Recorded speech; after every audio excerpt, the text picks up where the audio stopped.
originally designed this to be a breakout session, but we thought it might be good to just have kind of a general overview and us all discussing this information together. Again, I'll just remind you that this is designed to be informal, so for the people who came in during lunch and didn't hear say this morning, we want you to feel free to ask questions, to share your insight.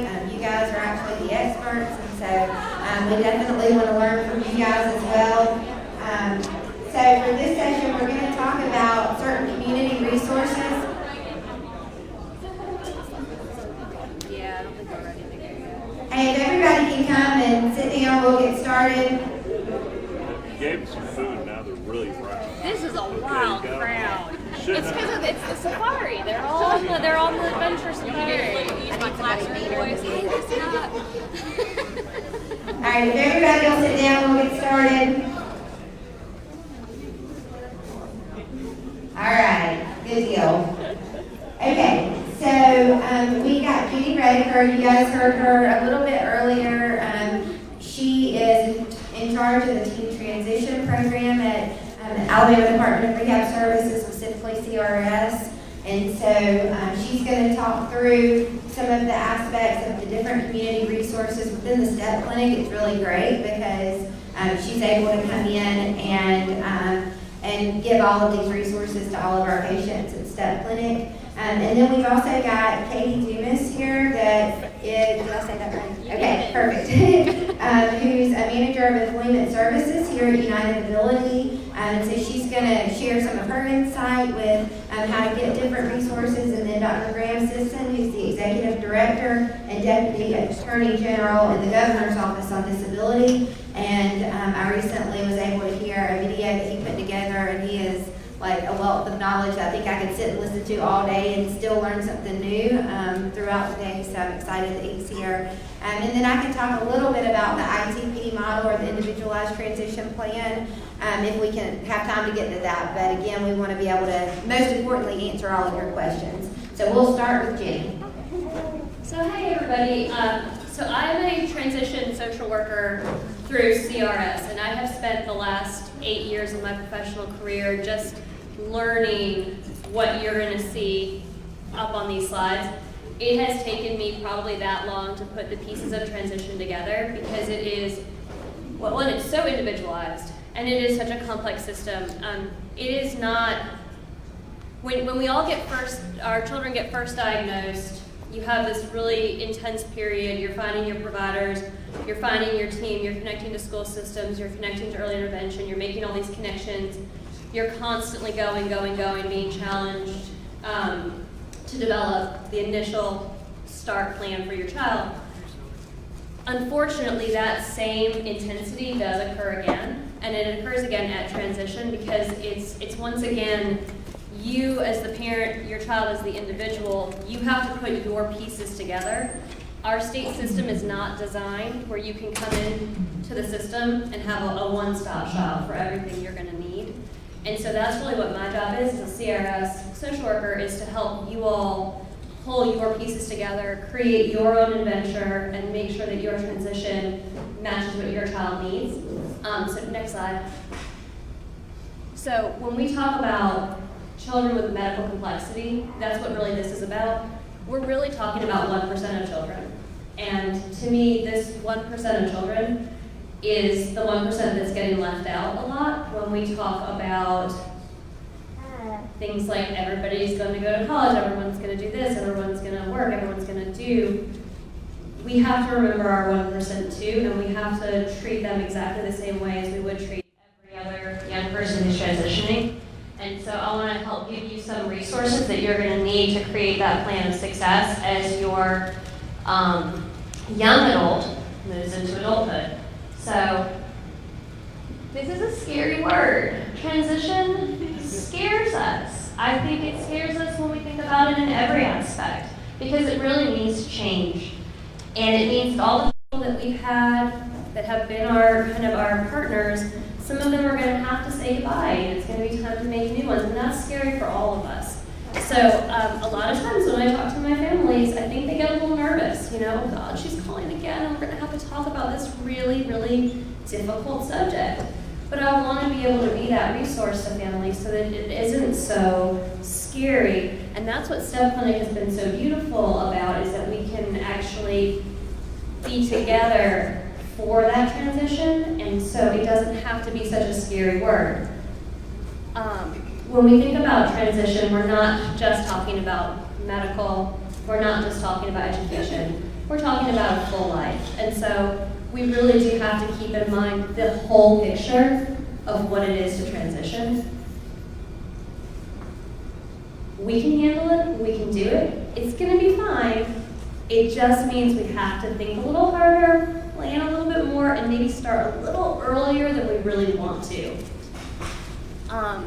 So medical transition has changed so drastically in the last two and a half years. I couldn't be more grateful for the woman sitting right here, because Betsy Hopson and Dr. Somerville and Dr. Eckenrode, they gave my job a place to land. I did not have a place that I could say until these ladies came and made it. We didn't know where your kids were going to go. We could not guarantee who was going to pick them up after 21, after 22, and now we're starting to be able to say, hey, we got this. We've got a place. Not only do we have a place for you, we're going to be there, and we're going to greet you when you come through that door. And so it's been really, really special having worked pre-Step Clinic and now working kind of in the post-Step Clinic world. It's been a beautiful thing, and I love sharing as much as I can about STEP, because I feel like it has been such a change for me. So this is something that we do at CRS. There's a version of this that we do at STEP 2. It's not the exact same transition assessment, but it's a chance for you all as families to think through with your young person, hey, what have I been doing for them? What can they do? What maybe will I have to keep doing? What goals do we want to work on? And so we'll use these assessments to develop a plan. And we'll try to pick some goals based on kind of what you all tell us will work, won't work, or you want to have work. So from that, and Betsy's going to talk more about ITP, and this is something that she's amazing at, but we actually created a plan. And it gives you all a sense of where are my goals, what's my priority, who are my partners, and also there's a bit of an accountability. It says, hey, my physicians are going to make this referral, but I'm going to work on this, and it kind of gets us all on the same page in agreement. So we both do this as your CRS care coordinators, but then we also carry it through the STEP Clinic. Home and community living is where things can get a little more complicated. We're going to get into the Medicaid waiver programs, and I'm happy to answer anybody's questions that I can answer about Medicaid waivers. But to say that, be aware, every waiver is run through a different department for the state. And so we can educate and we can tell you how to utilize them, but we don't, that's really all we can do is just empower you all as parents to utilize these programs and utilize them appropriately in the right stages of life. The thing we have to think about a lot when we think about next steps is it's really about funding. How are we going to fund that next stage of transition if we're maybe not going to be fully employed in our adult life? And so that's really what one of the more difficult pieces of what I do, I think, is about. It is about figuring that home and community living piece out. Go back one more. I really want, protecting your funds is something that's really, really important. And I don't think we have anybody from ABLE here today. But if you don't have or don't know about ABLE accounts, please make sure that you Google that, learn about it. If you need to, come to the table later, find me, I'll get you their website. But this is a really important way that we can protect funding for our special needs kids so that they can keep their public benefits. And we know that they need their public benefits and we want them to have it, but we also we need medical savings accounts. The other plug that I did not put on this presentation today, but if you have not used, has anyone used that ALHIP program? Okay, who loves ALHIP? If you do not know what the ALHIP program is, if your child has access to private insurance, so let's say you've got a Blue Cross policy at your work you're also getting Medicaid either through Social Security Disability or you're getting Medicaid through a waiver. You can get your insurance premiums back every month. The state will give you your money back for that Blue Cross policy. Do not leave that money on the table. Make sure you are using the state for that, and it is Alabama Health Insurance Premium Payment Program, and they just call it ALHIP. It's probably one of the easiest government programs there is, and I just encourage everybody, if you have access to private insurance and you also have Medicaid, please use that program, and then maybe put that savings and that money into an ABLE account, and then maybe you'll have a bit of a savings and it might help a bit. Okay, so Medicaid waivers, this is mostly what I do all day. It's just kind of try to figure out which waiver is going to work best and which one's going to meet your needs and who's got a waiting list and what county are you in. But for the purposes of this presentation, our biggest waivers that we're going to be looking at are going to be through the Department of Mental Health, the Department of Senior Services, or Alabama Department of Rehab Services. This is our big one. This is how you can fund a day program in a beautiful place like Link Point. ID waiver is what you hear the most. It's also living at home waiver can be accessed in the same way. There's also the community waiver program. I do have a couple of slides, they're not mine. They are from State Department of Mental Health because they could not be here today. I'm going to put them up, but I don't really have a ton of information on the community waiver program. So we can kind of, you could ask questions and I can try my best to answer, but I can't promise I know much. The main part is that 1-800 number. It's the same, sorry, thank you. So this 1-800 number, that's going to work for any Department of Mental Health program. So if your young person has an established IQ below 70, so 69 and below, and you feel pretty confident that you are going to need extensive services post high school. So you know we're not gonna, work is probably not where we're aiming. We're aiming at day program. We need to be able to be in the home with our parents for life. This is your most important resource. Getting that IQ established can be really difficult, and you need to do it early. If you can get an IQ established for your young person by at least age 12, I think you're in a good position. There used to be a time where Department of Mental Health didn't even want to hear from us until about 14. Their policy says 3 and up. And I think if your policy says 3 and up, it's 3 and up. So if you can actually get an IQ score that's legitimate, I think you need to apply. Oh yes. So look at this. DMH flyers are on my table now. Yes, ma'am. Do you know where you can get an IQ?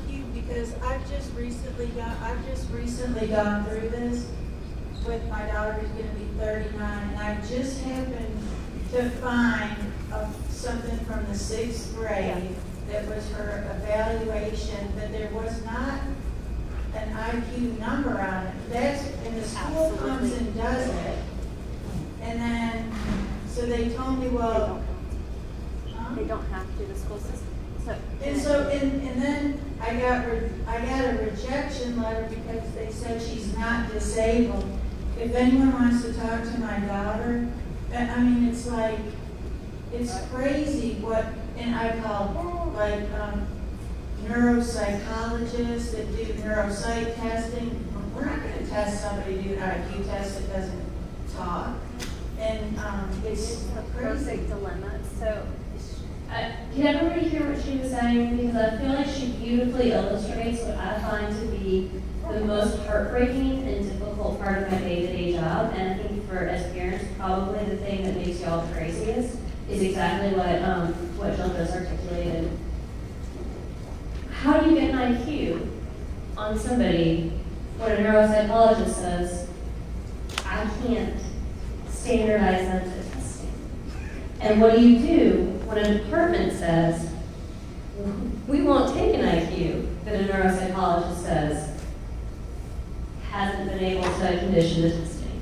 So you get caught in this rock and a hard place because your child is in fact too disabled to to qualify for the disability that they're saying they serve. So what do you do? I think you document often, you document early, and I really hate that this happened to you all at this stage in life because they have a criteria that there has to be an IQ before the age of 18. And then they want one after. Maybe I'm glad they're not here because I'm not being very nice about them. Their program is amazing. Sorry, I should be nicer. Their program is amazing. We all want this service. It's fabulous. It's just getting it is the challenge. So to me, what I do, and I've been doing this to my own child at school, give me my IQ score, please. Oh, can you retest your IQ? Oh, yeah, eligibility is good. Okay, so I'm going to need an IQ. Okay, make sure we get that IQ again. We're going to need that IQ. Okay, get that IQ, right? You're going to do that? Okay, good. And I just harass them. And I just keep reminding them that we need that score. And I remind them why we need that score.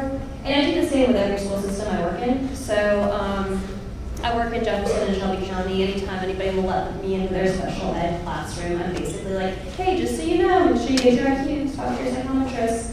Those transition goals you'll have right on your IEPs, you can't send them anywhere if you don't have that score. And so we're just working really, really hard to educate school staff, school psychometrists across the board that we need it because there's They don't give a number when somebody's like this, even when they're young.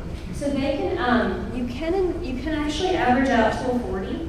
So if you cannot condition somebody to test, there is a no score. It's just that the person has to be willing to do it. And what we have found, one of the more difficult things for the under 18 crowd is there are not very many certified child neuropsychologists in the state of Alabama.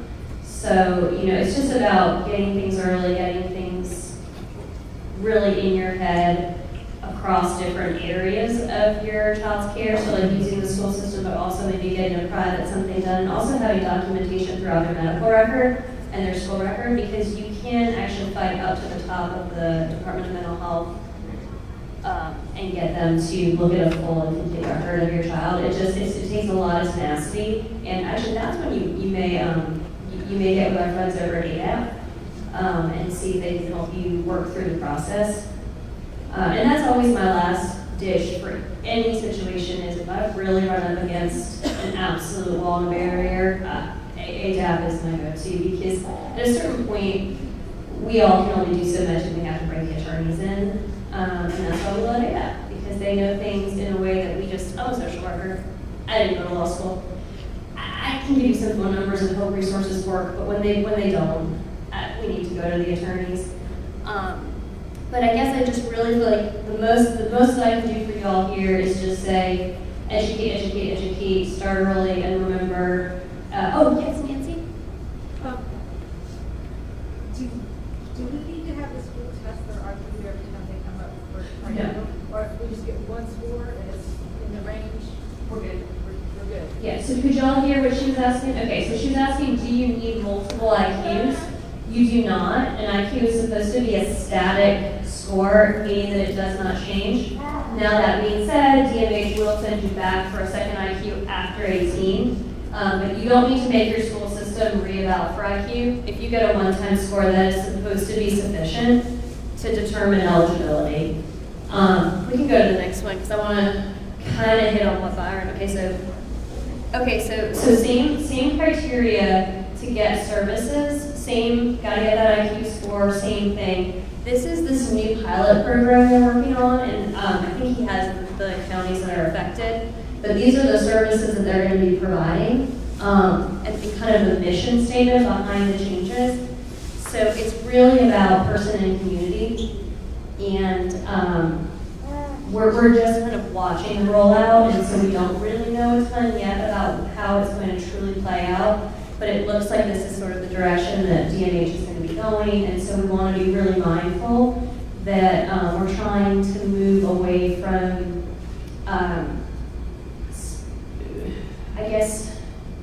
certainly anything related to, sheltered environments and more into kind of community-based, being out and about in the world. Does that work for everybody? I don't think so, but this is what's happening, and so the more empowered you all are, and the more aware, I think the better y'all are able to advocate for your kids if that's not going to work for your family. These are the counties that are currently involved in the pilot. So this has affected my entire working group, and we're gonna see how it looks and what happens, and I'm hoping for the best. And it's going. So I don't want to speak too much because I don't know much yet. But main thing, get those IQs and get on that waiting list as early as you can. Tell your friends, tell your teachers, tell everybody you know. IQ testing, and then waiting list. Waiting list for what? Oh, Department of Mental Health Services. If you think you will need, are you going to talk about community waiver? Maybe not right now. You left out some very important things that parents need to know because anyway. I was going to speak to that real quick. We had invited Byron White to be here today and Kendra Edson, who are two of the representatives from ADMH that could have answered a lot of questions. Yeah. I told Byron literally, I said, this could be a full day in and of itself. We are excited about the community waiver program, and then again, we're not. So there's a lot to it. The main thing you need to know today is these brochures here that I placed on the CRS table. The 1-800 number for all of these years with ID and living at home waiver is the same 1-800 number that you connect to the community waiver. So I encourage you to ask questions, educate yourself, as I told many of you families that call about these questions. But we don't want to neglect talking about this important topic, but we don't want to, like Ginny said, we don't want to give this information at all. So. Yeah, we're so ill-equipped to even that. I just want y'all on the waiting list. I want y'all talking to DMH. I want you getting where you need to get, and then they're going to put you in the right direction. People like Ron are going to be able to hook you to the people you need to be. You're going to get what you need to get. It's just not for Alabama Department of Rehab in this regard. So there's your contacts. So anyone who needs to know who to talk to, that is it. Okay. Oh, no, I don't want to go till the end.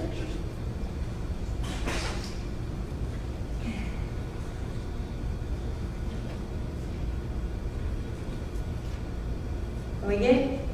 We got it? All right, good. We can go. Okay, senior services. I think a lot of you probably know the Department of Senior Services. Not through these two programs, although these are great. ACT waiver is going to be important if you do have a nursing home placement for a short period of time, and then you need to come out back into the community. We don't see it a ton in child world, but it exists and it's possible. Technology assist is ventilator dependent, so you will know if that's your waiver because you'll already have been queued and being prepared for it. This is the one. So this is the one that we use the most commonly at CRS. We love ED because it's our first access point into Medicaid waiver. For a lot of families, it's their first access point and only access point into Medicaid. So we actually have M4A is here. And they serve, they serve a lot of them. I'm so sorry, y'all. I can't remember all the ones. I know they do Walker and Shelby because that's who I serve. But they're wonderful. So if you want to know more about elderly disabled waiver, go visit our friends in the back and they can give you more information about their awesome services. This is SAIL. So SAIL is with Alabama Department of Breakout. SAIL has a few different components to it, but I'm just going to talk about the waiver. The waiver is for 18 and up. You do have to meet nursing home level care criteria to get the services, but it's an amazing program providing quite a bit of assistance, including personal care, medical supplies, and assistive technology. It's actually, when Miss Ashley was talking about Rehab Tech, she's really able to do a lot of amazing things in partnership with SAIL Waiver. And it really is a great way to make use of your ADRS services, especially if you're going to also use vocational rehab, because you can actually partner your vocational rehab counselor with your SAIL waiver, get it all in one, and then access someone like Miss Ashley. So it's a really neat way to make use of our department. I'm not going to get into too much of this because we have wonderful people here who are going to talk about it. But I guess I just encourage, in the schools, they do those pre-employment programs starting in 9th grade. Okay, we're in that time. I can talk for forever. Legal. We've got Graham here for legal. We don't need me for that. We don't need me for that. We don't need me for anything. You don't need me for no. See, we're not. I wrote a teen transition clinic is something we could talk about briefly. It is something that CRS offers. If you happen to have an open CRS case and your child is 17, 18, 19, reach out to your CRS peer coordinator and ask about teen transition clinic and see if that would be a good fit for you. And I think I will leave it at that because I could just talk for hours. Oh yeah, there's the eligibility. What about the living at home waiver thing? That's part of it. That's part of TNH. Mm-hmm. So living at home, intellectual disability, and community waiver are all part of Department of Mental Health. For this area, Jefferson County, though, it's only community waiver at this point. We're part of the trial program. Yes, that feels right. I'm so confused. So the community waiver thing is new. It is. Okay. All right, so Jenny, if you'll stay on the panel so that as people have questions, I want to give Graham and Ashley the chance to talk, and McCartney. And so if y'all want to spend just maybe 5 or 10 minutes, and then we can open it up for questions. I actually have a PowerPoint that's 2 hours, but I'm this is Graham Sisson. It's good to be here today. I want you to know that transition is possible because in my own case, I transitioned from age 17 into the world of college and work, and I've had a lot of experience with assistive technology. I use assistive technology every day of my life. I want you to know that assistive technology is the great equalizer, and the rehab engineering program that Ashley McElroy talked about earlier. A lot of the information I was going to share has already been mentioned to you today, but I wanted to kind of reemphasize some of it, but let you know that I'm not telling you this information today in a vacuum. I'm telling you from experience because I've used it. And even now, the rehab engineering folks, I need a new shower vent for my shower because the stuff that you could get off Amazon and other places was garbage. It wouldn't support somebody that's 6'1", 200 pounds, and that you transfer into, because I can't move my legs at all, so when I transfer on something, it better support me. If it doesn't, I'm in trouble. And I use hand controls to drive vehicles, and that may be something that with some of your children today, or young adults, if it's something you can use, the driving program at Lakeshore facility, I went through that back in 1983. And I'm in denial, but I don't think the 80s were that long ago. But anyway, but I use a reacher every day. You have to remember that assistive technology isn't just high-tech gadgets, it can be low-tech. And I use a reacher to pick things off upper shelves. I'm 6'1", I have very long arm reach, but even my arms can only reach so far.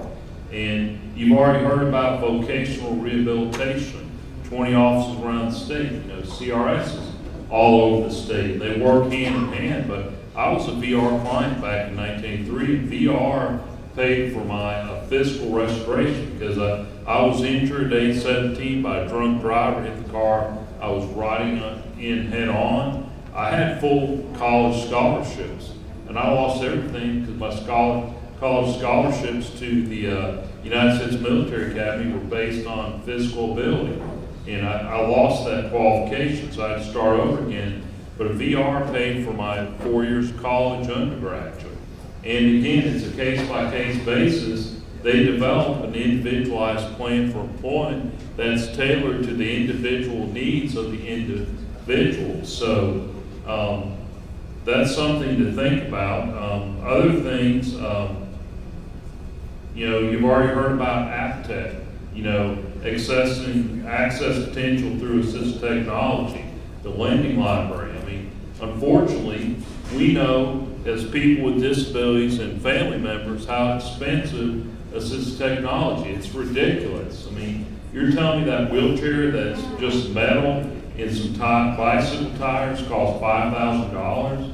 You know, I have a stand-up wheelchair that I can stand up in and wheel around, and I got to use one from a little old lady from Pasadena that only put 5 miles on it, and it still cost me $28,000. Brand new, it was $44,000. So it's more than a lot of motor vehicles cost. I know I got a few minutes. You hold that. Thank you very much. She's a very good woman. So, and but the smart home devices, you know, people with disabilities, if they're going to think about work, have to have somewhere to live. Speech recognition, note taking, aids for daily living. These are all things, you know, Ashley McElroy in that program can help you with. Mounting solutions. You know, I'm still looking for a good drink holder myself. I had one and it clipped on the side of my chair. I took it off. I was meeting and I forgot to pick it up. And that baby was gone. So I'm looking for one. So built-in device. So again, there's all kinds of technology out there. And there is one more website that I'd like to mention. Of course, you know, I'm the executive director of the Governor's Office on Disability. If you go to good.alabama, spelled out, .gov, we have lots of resources. We try to make it our business to find all the resources that are available in Alabama for people with disabilities and their families. And then there's, of course, we have on there scholarship for people with disabilities. We have 2 different websites on our website that list those. And, you know, there's the Alabama Rehabilitation Association. They have some scholarships. So there's stuff out there, just knowing where. And Alabama is a relatively resource-poor state. What you have to do is you have to go to several different resources to piece it all together to get what you need. So it's patchwork, it's piecework, but you can, in a lot of cases, find the resources you need. And we're here to try to help you locate resources. And if, you know, sometimes some case has to say, I'm sorry, there's nothing that's available, but even in that case, we then try to look at the legislature, try to work with the governor, try to work with other entities. We're always trying to tap into what unmet resources are out there and what unmet needs are, and then we try to develop a plan to meet them. So I've probably taken my time up, but thank you very much, and we'll be up here. Thank you. Turn it over to you, lady. Thank you so much.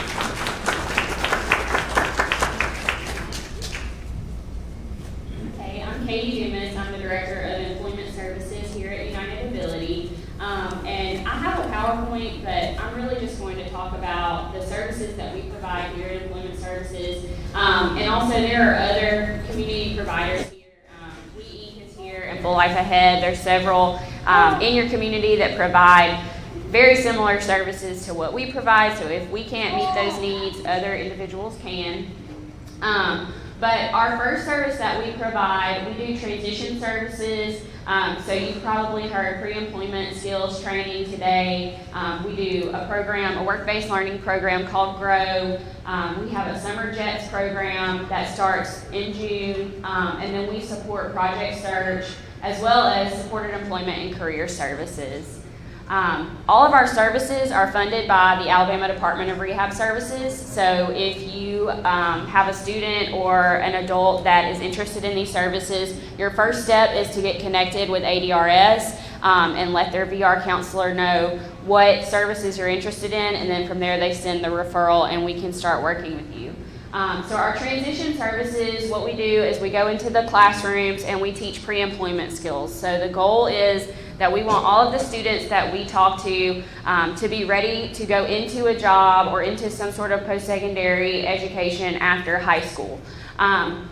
So our transition specialists teach everything from how to get a job, how to maintain a job, resume development, hygiene, social skills, self-advocacy, anything you can think of that you would need to be able to make yourself more employable after high school.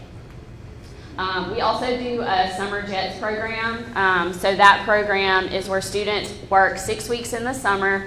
They are paid for the work that they do, and they are learning hands-on skills needed for employment. So the goal, again, is always employment after high school. A lot of times our students get job offers in the summer because they're doing real work, real jobs that you would go into entry-level positions.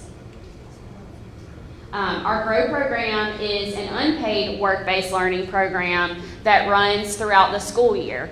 So it is a 30-day unpaid internship at a work site, and this is where individuals who are either in school or out of school youth, so up to 24 years old, can participate in this work-based learning program. And the goal is for the purpose of us creating this was we were seeing a lot of individuals come out of high school and they weren't quite ready for employment yet. And so we wanted them to be able to participate in a work-based learning program so they could get those skills and kind of hone in on those work skills and then get a job right after they're done with this 30-day program.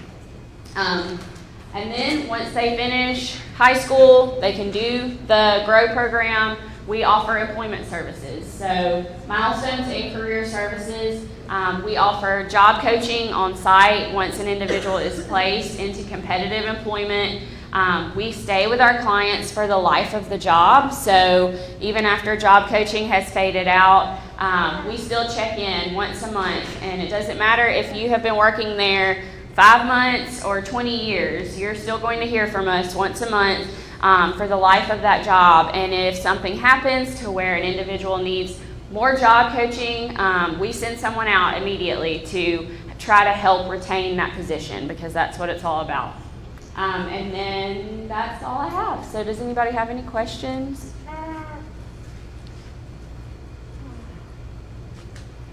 Anybody have any questions for anyone on the panel? Okay, well, I'm going to share a little bit about the ITP. So we've used that acronym a little bit today, and ITP stands for Individualized Transition Plan.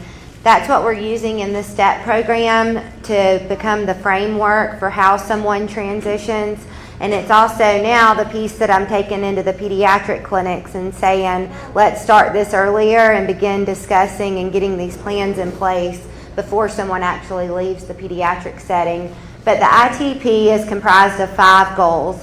The first goal is called referrals, and that's where us as a healthcare team are saying, what do we anticipate is on the horizon for this patient? What specialist are they going to need? Is there a specialist available that's going to take care of this patient? Is there anything we can consolidate? So just because you had a pediatric specialist in a particular area, it may be something that we can take care of in the STEP clinic, and that would save you from an appointment.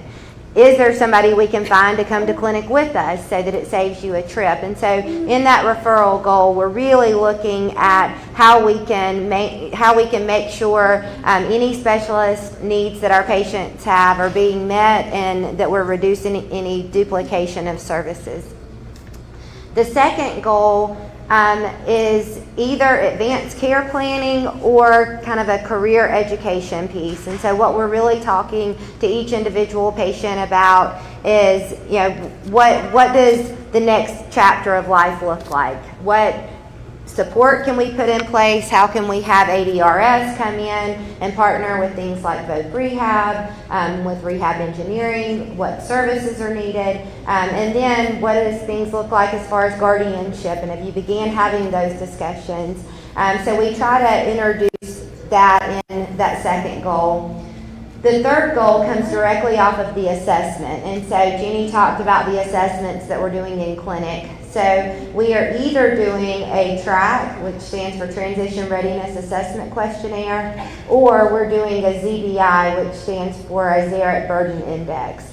And so on the TRAC, we're assessing things like, can the individual make an appointment for themselves? Do they know how their calendar function works? Do they know how to call their doctors? Do they know how to ask their doctors questions? For some of our patients, those types of questioning are really important. For some of our patients who are nonverbal, we're really more interested in looking at caregiver function and caregiver burden. And so we first look at the assessment. On the track, it goes from 1 to 5 in no, I don't do that at all the way to yes, I always do that, and then there's stops all along the way. And one of those stops is no, I don't do that, but I'm willing to learn. And so I really like the tool because it gives the individual the opportunity to say, no, I'm not currently doing that, but I am interested in learning how to do that, which gives us a nice way to say, okay, well, now we know you're interested in learning how to do this particular thing, so let us give you a goal that aligns with that. And so some examples of those, someone, if they checked, no, I don't make my own appointment, but I'm willing to learn how to do that or would like to learn how to do that. A lot of times I'll pull their phone out because pretty much everybody's got cell phones these days. And I'll show them the calendar function on their phone and how to set an alert. And then their goal becomes you tell your mom or you tell your dad when you have an appointment and give them 7 days notice. And so their goal becomes to be the one to notify their parent about the upcoming appointment. And so it's all aimed at improving that transition readiness. But it's a very specific, maintainable, easy goal to do. On the Xeric Burden Index, we find an area where the caregiver burden might be high, and we try to see if there's a community resource or respite care or something that we can align with the area where that burden's high to try to reduce that caregiver burden. So that all falls within the third goal. The fourth goal is the self or parent goal. And so this is the goal where we as a health system like to partner with our families on what's important to them and what they're working on. When I do this in the pediatric clinic, I'll often say, when you think about this individual being an adult one day, what scares you? And I get some funny answers, and a lot of times it has nothing to do with their health care. A lot of times it's something like, where they're really messy, or, I worry about them cooking one day. And so the goals will be very centered on what's important to the family at that stage that they're in. And then the final goal is the emergency care plan. And so that's kind of what I talked about earlier, where we're really identifying where are you getting all of your care right now. We are in clinic 1 day a week, and so if you have an earache on a Friday afternoon, where do we want you to go? Where are we putting your health care records so that if you go to the urgent care, where can that team find out about all of your history so you're not having to retell your story every time you come in somewhere? When is it appropriate to go to the Children's Hospital emergency department, and when have you fully transitioned, and when is the UAB, the emergency department you go to? And so we're really spelling that out with every family.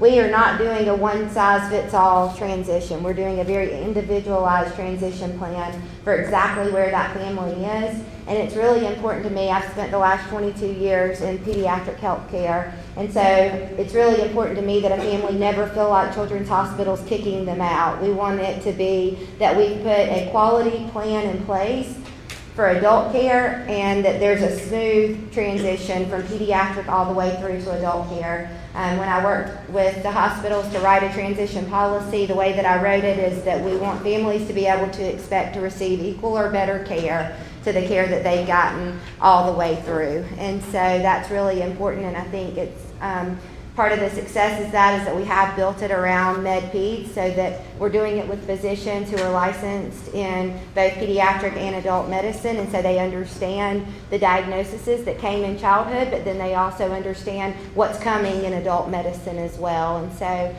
we really try to be very individualized to where every patient's at. And that becomes then the framework that we build off of for transition. All right, any other questions? McCartney, do you have anything to add to any of that? Yeah. Hi, my name is McCartney Hagar. I'm an employee at Adulthood, and I'm a consumer at both CRS and vocational rehab and SAIL currently. I'm 19, so I can still receive services from CRS. And one thing, I'm a student at UAB. I'm living independently from my parents. And one thing I'd like to make sure everyone understands is that while I need a very high level of care, I qualify for the SAIL waiver, which is nursing home level of care, and that is very intense. But that doesn't mean that these barriers, when you have the appropriate services in the community, are going to stop you or person you're taking care of from pursuing post-secondary education or employment. currently have 2 jobs, full-time college student. There's so much out there, and let's see, I do have one thing that has been mentioned that hasn't really, people haven't gone into detail, because we're not enough time, but the hybrid with VR and SAIL. So I have 2 social workers, one from CRS and one that does VR and SAIL together. So this means through SAIL I get medical supplies, I get a personal care worker. I pay my best friend, who's my roommate in college. They take care of me, we go places together, and it's their full-time job. So and you can even have, if you're a parent and your child lives at home, you can also be paid to take care of them, which can help a lot with expenses. So I really encourage everyone to seek out these services. Good is a really great, they have a lot of resources. The ADRS website, just try to look for all the services that we've talked about today, because it really can make a huge difference between the level of fulfillment that you or the person you're caring for gets out of their life and their level of independence. So I know I'm exceeding a lot of expectations, and I'm really grateful for that. Emma Carter.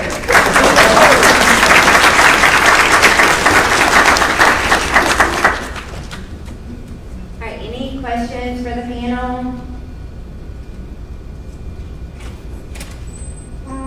All right, well, that means y'all were an excellent panel and answered all of the questions before we started. So I think we have, what time is